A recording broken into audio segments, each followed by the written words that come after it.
আমি ডাক্তার মেহেদি, new York থেকে। খুশকি হয় না এমন মানুষ খুবই বিরল। আজ খুশকি নিয়ে বিস্তারিত বলবো, কাজেই কোথাও যাবেন না, সাথেই থাকুন। খুশকি, যা সেবোরয়েড ডার্মাটাইটিস নামে পরিচিত, ইহা রোগীর চামড়ায় খসখসে ফুসকুড়ি, লালচে বিবর্ণতা, চুলকানির সাথে চামড়ার সাদা জলটা উঠে আসা এবং তৈল সদৃশ আশালো বস্তির বাহ্য একটি অবস্থা, যা ইঙ্গিত প্রদান করে খুশকির জন্য। ইহা প্রধানত আক্রান্ত করে যেখানে ভারী ঘনত্বের তৈলময় পদার্থ নিঃস্রাবিক গ্রন্থি বা সেবাসিয়াস গ্ল্যান্ড যেখানে রয়েছে, তার মধ্যে অন্তর্ভুক্ত মাথার ত্বক, যা খুশকি হিসেবে পরিচিত। এছাড়াও এটি আক্রান্ত করতে পারে কেন্দ্রীয় মুখমণ্ডল। কেন্দ্রীয় মুখমণ্ডল এর ভিতরে আমরা দেখতে পারি যে চোখের ভ্রু, তারপর হচ্ছে নাক বরাবর, ঠোঁটের ভাঁজ বরাবর এর প্রকোপ বেশি দেখা যায়। আমরা যদি একটা ছবিতে দেখি তাহলে ক্লিয়ার হব যে এখানে নাক বরাবর কিছু সাদাটে দেখা যাচ্ছে। এই যে নাক বরাবর, ভ্রু বরাবর।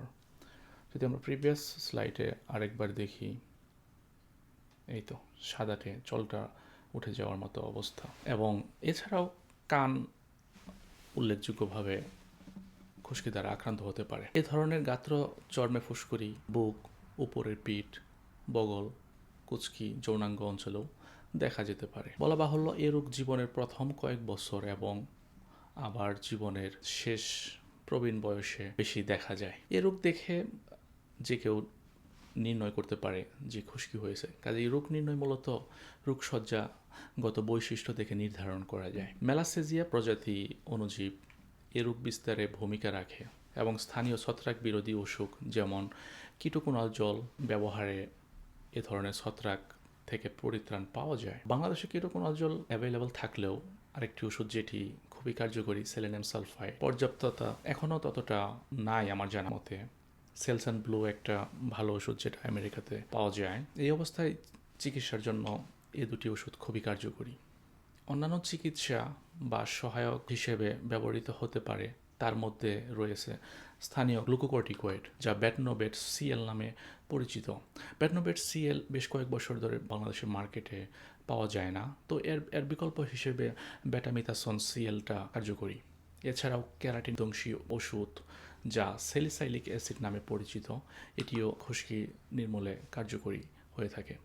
এছাড়া আলকাত্রা শ্যাম্পু ব্যবহার এবং স্থানীয় ক্যালসিনিউরিন বাধাদায়ক, যা ট্যাক্রোলিমাস নামে পরিচিত, এ সকল ওষুধের কার্যকরী ভূমিকা রয়েছে খুশকি প্রতিরোধে। উল্লেখ্য, এ রোগের ঝুঁকির কারণের মধ্যে রয়েছে কেন্দ্রীয় স্নায়ুতন্ত্রের রোগ, যাদের পার্কিনসন রোগ রয়েছে, এছাড়াও এইডস রয়েছে, তাদের এই রোগ হওয়ার ঝুঁকিটা একটু বেশি। খুশকি বা সেবোরয়েড ডার্মাটাইটিস একটি দীর্ঘস্থায়ী পুনঃপাতিত রোগ বিশেষ।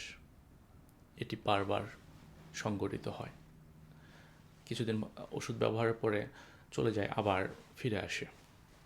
প্রাথমিক চিকিৎসায় উপসর্গের উল্লেখযোগ্য উন্নতি সাধন করে, কিন্তু দীর্ঘমেয়াদী উপশম খুব কমই ঘটে থাকে।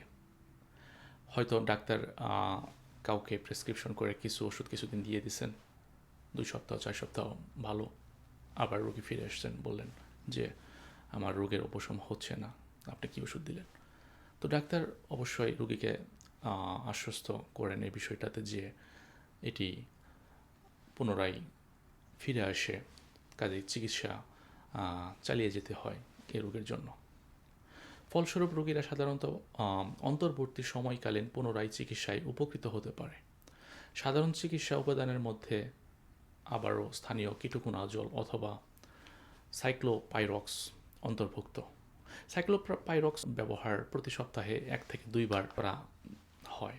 যেহেতু এটি দীর্ঘমেয়াদী ওষুধের প্রয়োজন, কাজেই চিকিৎসকের পরামর্শ মতো নিয়মিত ওষুধ ব্যবহার শুরু করুন। এতে করে ত্বক ও চুলের স্বাস্থ্য যেমন নিশ্চিত হবে, তেমনি প্রশান্তিও দিবে। সুস্থ থাকুন। ধন্যবাদ।